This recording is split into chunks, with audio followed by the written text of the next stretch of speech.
बोल सियावर रामचंद्र भगवान की जय। उमापति महादेव की जय। हमने पहले एक वीडियो में भगवान किसे कहते हैं, भगवान कौन होते हैं, शास्त्रों के द्वारा जो कथन है वो उसकी चर्चा हुई। उसके बाद हर प्राणी सुख चाहता है, वो उसकी चर्चा हुई। तो आज चर्चा करते हैं कि ये देह हमें प्राप्त क्यों होती है और इसका कारण क्या है। ये देह आप ये समझ लीजिए कि जितने भी यहाँ प्राणी हैं, जितने भी जीव हैं, मनुष्य, पशु, पक्षी, देवता, गंधर्व, किन्नर आदि सभी, उनके देह प्राप्ति के प्रति कारण और कार्य दोनों की चर्चा करेंगे। भगवान की असीम कृपा से जब जब अवसर मिलता है, गुरुजनों की कृपा से, गुरुजनों के आशीर्वाद से, तब तब ही वह चर्चा उस ईश्वर की होती है। तो आइए इस देह मिलने के पीछे कारण और किस लिए, क्यों, ये चर्चा करते हैं। देखिए, इस देह को फल भी कहा गया है शास्त्रों में। जो कुछ भी चर्चा होगी, जब जब होगी, वो शास्त्रों के अनुसार होगी, और वो भी शास्त्र जो गुरुमुख से सुने हैं, श्रवण किया है, जो बस वही हम चर्चा करेंगे उसी विषय पर। उससे बाह्य विषय कोई नहीं होगा, ये कोशिश होगी। तो इस क्षमा करना, कुछ गले की प्रॉब्लम है। तो ये देह जो मिलती है, इसके पीछे भगवान स्वयं कह रहे हैं कि 3 प्रकार के जो कर्म हैं उनका ये फल है। कौन से 3 कर्म, ये भगवत गीता में भी आया है। अनिष्ट, इष्ट और मिश्रित। इष्ट, अनिष्ट और मिश्रित। इष्ट कर्म पुण्य आदि, अनिष्ट कर्म पाप आदि, और मिश्रित कर्म। मिश्रित दोनों, जो पाप भी उस कर्म में है और पुण्य भी उसी कर्म में है। कुछ कर्म ऐसे होते हैं जिससे करने से पाप भी होता है और पुण्य भी होता है। एक उदाहरण दे देते हैं कि ये कैसे, एक ही कर्म में 2 फल कैसे हो गए। तो साधारण सा है, जैसे हम भोजन बनाते हैं, मान लीजिए लोगों को खिलाने के लिए, यह पुण्य का काम है लोगों को खिलाना। तो भोजन बनाने में जिस लकड़ी का उपयोग किया गया, उस लकड़ी में कुछ कीटाणु होते हैं, कीड़े मकोड़े जो भी हैं, वो भी जलते हैं, तो पाप भी तो हो गया ना।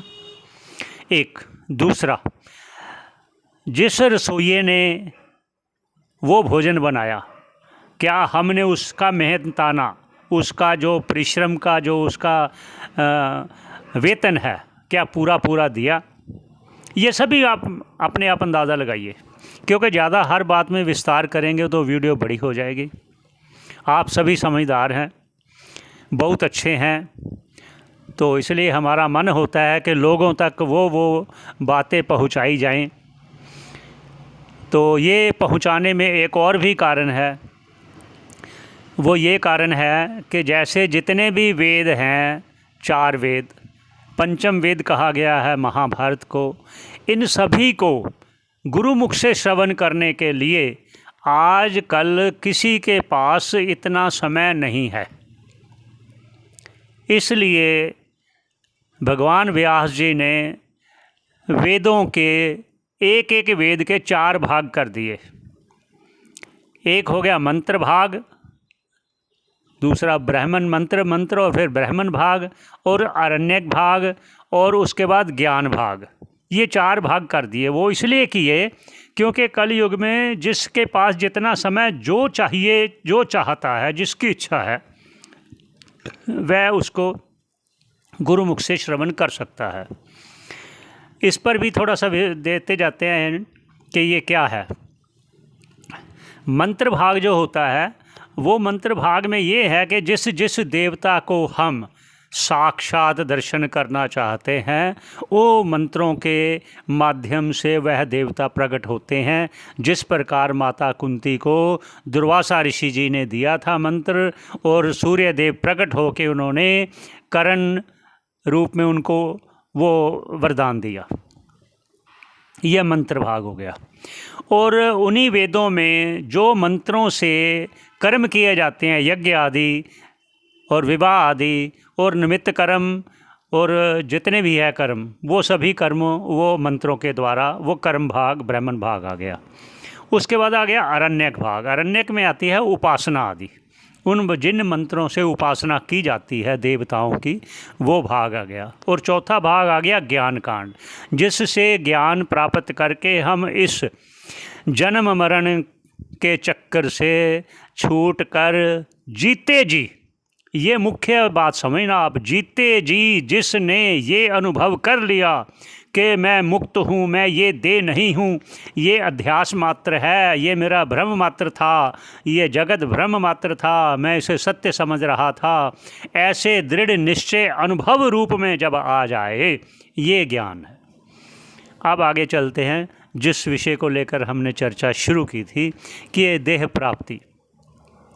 फिर बीच बीच में ये कहेंगे कि हमें ये क्यों कहना पड़ रहा है।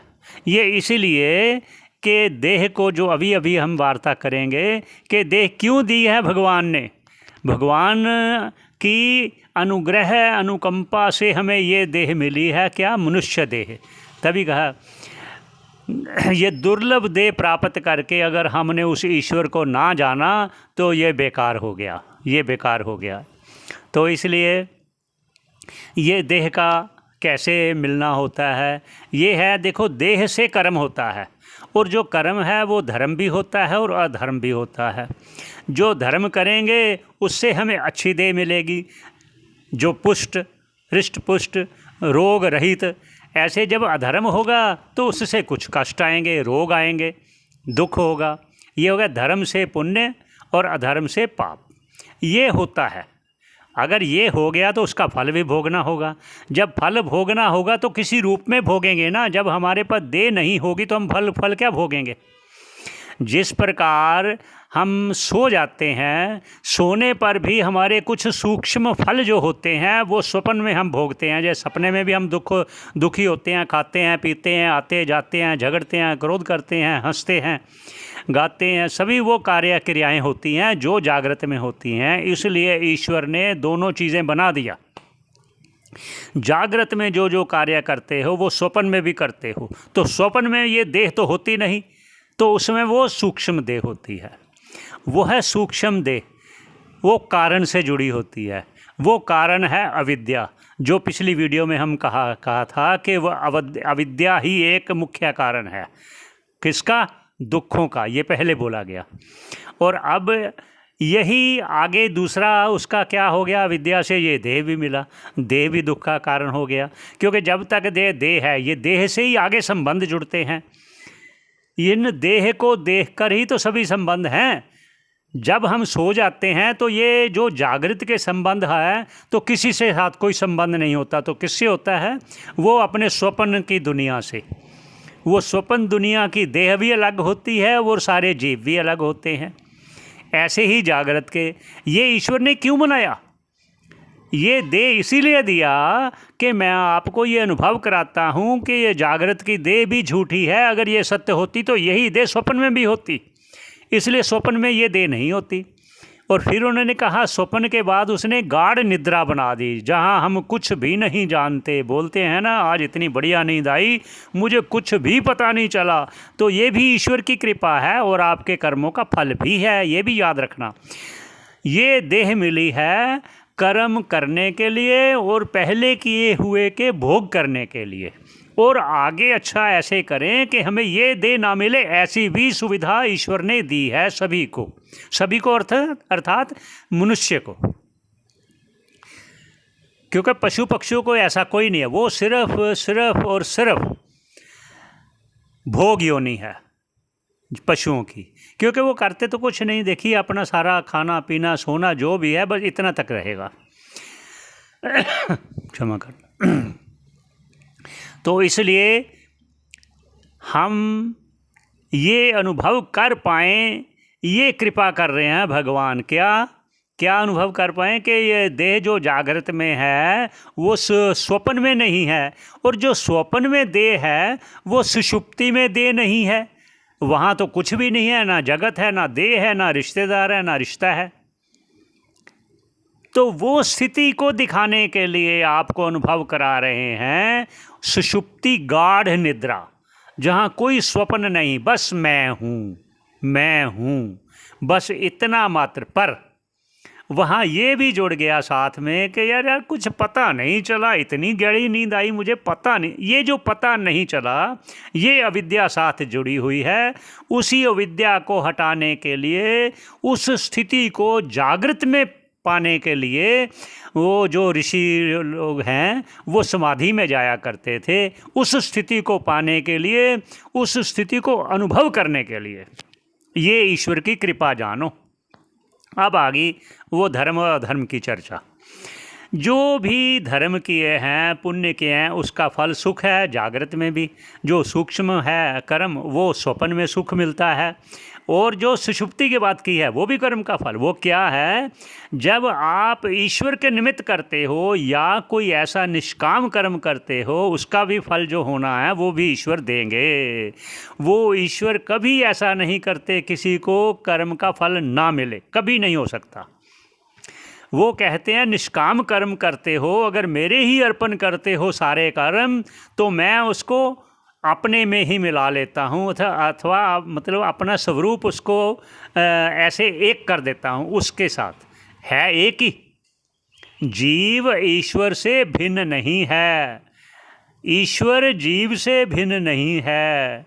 ये रामायण में भी आया है।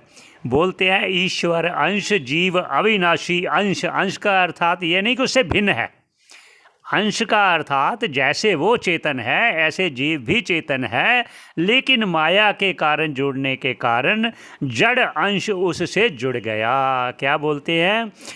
चेतन अमल सहज सुख राशि। जड़ चेतन की ग्रंथि पड़ गई यद्यपि मृषा, क्योंकि जड़ और चेतन की ग्रंथि कभी हो नहीं सकती। इसलिए रामायण में आया जड़ चेतन की ग्रंथि पड़ गई यद्यपि मृषा, छूटे कठिनाई, लेकिन बड़ी कठिनता से ये छुटकारा। क्यों? क्योंकि बहुत हज़ारों लाखों करोड़ों पता नहीं कितने जन्म हमने ले लिए, वो इतनी उसका वो दृढ़ उसका अभ्यास हो गया, वो अभ्यास ही नहीं छूटता। इस पर एक उदाहरण दे देते हैं अभ्यास पर। जब किसी के ऐनक लगी होती है, 2-3 साल लग जाए तो उसको अभ्यास हो जाता है ऐनक लगाने का। वो अभ्यास इतना हो जाता है कि कई बार ऐनक तो लगी होती है लेकिन ढूंढ रहे होते हैं कहीं और। मतलब इतना दृढ़ अभ्यास, लगी हुई है फिर ढूंढ रहे हैं कहीं और। ऐसे ही बहुत जन्मों का दृढ़ अभ्यास, बहुदृढ़ जन्म अभ्यासात, ये मैं हूँ, मैं मनुष्य हूँ, ये मेरा भाई है, ऐसे मेरे रिश्तेदार हैं, ये इतना अभ्यास हो चुका है। ये जीव का जन्म नहीं होता, देह का जन्म होता है। ये देह, वो बोल रहे थे धर्म और अधर्म से मिलता है। अब उसके थोड़ा सा और आगे चलते हैं। जो धर्म और अधर्म क्यों होता है? धर्म अधर्म इसलिए होता है कि जब कामनाएं होती हैं, जैसे कोई कामना हो गई तो उसके प्रति अगर हमारा वो कामना सिद्ध हो गई तो उसके प्रति लगाव हो जाएगा कि हम फिर और करें कि और कामना पूरी हो जाए, और करें और कामना पूरी हो जाए। तो वो ये हमारे लोभ की ओर ले गया। लोभ के साथ साथ हमें अनुराग और राग के साथ ले गया। अगर कोई रुकावट हुई तो उसके साथ हमें बलपूर्वक काम करने के लिए अन्याय करना पड़ा, तो हमें ये द्वेष की तरफ ले गया। फिर इसका अर्थ क्या हुआ? धर्म अधर्म करने पर राग द्वेष भी जुड़ गए। जब राग द्वेष जुड़ गए तो काम क्रोध भी जुड़ गए, क्योंकि कामना हो गई, जब एक सिद्धि होगी तो और कामना बढ़ गई। तो ना हुई तो उसके बाद द्वेष हो गया, ये राग द्वेष भी जुड़ गया। राग द्वेष जुड़ने से वो फिर सुख दुख और बढ़ते गए। इसलिए अब राग द्वेष क्यों हुआ? जब हमने दूसरे को अपने से भिन्न मानना कि ये और है, ये और है। भगवान राम ने भी कहा लक्ष्मण जी को, कहे मैं क्या बोले, भगवान राम लक्ष्मण जी को बोल रहे हैं, जब वनवास हुआ था उस बीच में उन्होंने एक ज्ञान दिया था भगवान लक्ष्मण जी को। तो क्या बोले, कहते मैं और मोर तोर ते का माया, जेही बस कीने जीव निकाया। मैं हूँ, ये मेरा है, ये तू है, ये तेरा है, यही माया है। हे लक्ष्मण, इसी ने सारे संसार में जीवों को उलझाया हुआ है। वहाँ बात कर रहे थे हम, राग द्वेष होता है। राग द्वेष क्यों होता है? कि ये मैं हूँ, ये तू है, ये मेरा है, ये तेरा है। इसलिए इस मेरे तेरे को हटाने के लिए उस एक ईश्वर की शरण हो जाएं। तो भगवान कृष्ण जी भी अर्जुन को क्या कह रहे हैं? सर्वधर्मान परित्यज्य, सभी धर्मों को, क्या जो लौकिक धर्म है और वैदिक धर्म है। लौकिक धर्म क्या हो गए कि ये माँ बाप की सेवा है, पत्नी का ध्यान रखना है, बच्चों का परवरिश करना है, वो सभी का धर्म आप लौकिक व्यवहार निभाते हुए उनको छोड़ दो कि ये मैं कर रहा हूँ, ईश्वर अपने आप करेंगे, जिनके जिनके भाग में जो जो है वो मिलेगा, अवश्य मिलेगा। वो सर्वधर्मान परित्यज्य माम एकम शरणम ब्रज, मेरी एक शरण हो जा। उन्होंने ये नहीं कहा कि कृष्ण की शरण हो जा, उन्होंने कि माम एकम, क्योंकि भगवान अपने आप को एक है, ये किस लिए कह रहे हैं कि जीव और मुझ में कोई भेद नहीं है, ये जगत भी मुझ में ही कल्पित है। जब उन्होंने सारा दिखाया कि ये देखो सारा मैं अपना विराट रूप दिखाता हूँ आपको, वो सारा संसार ही उसी में है, उस परमात्मा ही, हम भी उसी में हैं, हम उससे भिन्न है ही नहीं। बस ये अनुभव आना चाहिए। ये जब अनुभव आ गया तो फिर राग किससे होगा, द्वेष किससे होगा? जब राग द्वेष नहीं होगा तो धर्म अधर्म भी नहीं होगा। ये याद रखना।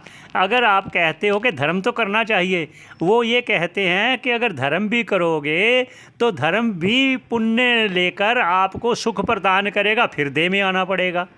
इसलिए वो कह रहे हैं सर्वधर्मान परित्यज्य, धर्म और धर्म सभी को छोड़, तभी तेरा कल्याण होगा। इस शेर से रहित होगा, अशरीरी कहलाएगा। जीते जी इस देह से अपने आप को भिन्न ऐसे मानेगा कि ये सभी देह, जितने भी जीव हैं संसार में, जगत भी, ये सब मुझ में कल्पित हैं। कैसे? देखिए, जिस प्रकार कुछ मंद अंधकार में एक कहीं पर रस्सी पड़ी हुई है, दृष्टि दोष के कारण, मंद अंधकार के कारण, सर्प देखे हुए संस्कार के कारण उसमें हमें सर्प का भ्रम हो जाता है। अगर हम उस पर टॉर्च जलाएं तो देखें तो रस्सी है। किसी को वहाँ भ्रम हुआ, जिसके संस्कार जैसा होगा वैसा भान होगा। ऐसे ही जगत के विषय में समझना। किसी को वहाँ जलधारा दिखाई देगी, मंद अंधकार में दृष्टि दोष, ये तीन चीज़ें जरूर चाहिए, तभी होगा भ्रम। जब तक ये तीन चीज़ें नहीं होगी भ्रम नहीं होगा। भ्रम कब होता है? जब ये तीनों चीज़ें होती हैं। एक पूर्व के संस्कार, एक प्रमाण में दोष, दृष्टि दोष, और तीसरा क्या हुआ? एक वो विषय जिस पर होना चाहिए, जिस पर भ्रम हुआ।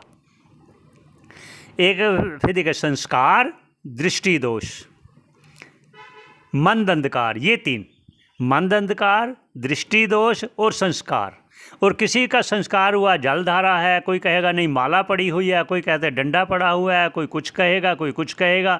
जैसे जैसे उसके संस्कार होंगे, संस्कार मतलब जो पूर्व में देखे हुए चीज़ें हैं, वस्तुएं हैं, उनका संस्कार मन में बैठता है। ऐसे ही जैसे आप दूसरी एक और उदाहरण देते हैं।